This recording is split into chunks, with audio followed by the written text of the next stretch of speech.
Welcome to Man Does Tech, where I solve the problems you didn't even know you had.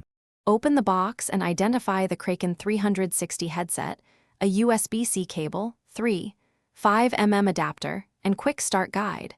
Confirm no damage.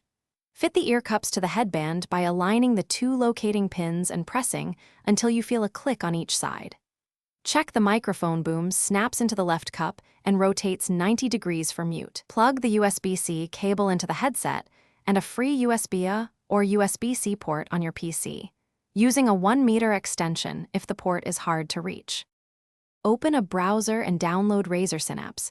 Install it on Windows 10 or 11 and create or sign into a Razer account.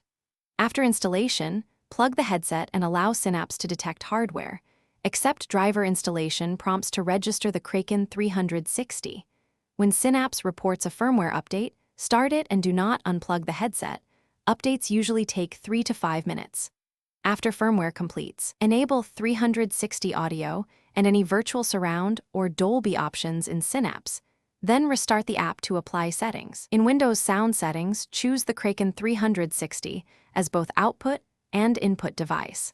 Set the format to 24-bit, 48,000 Hz when available for best quality. In Synapse, run the microphone test and adjust gain so peaks stay below -6 dB to avoid clipping.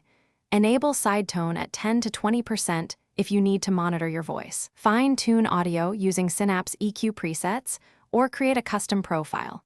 Reduce sub-bass below 60 Hz for clarity and boost vocals around 2K.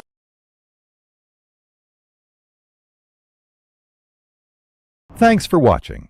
If you found this helpful, don't forget to like and subscribe.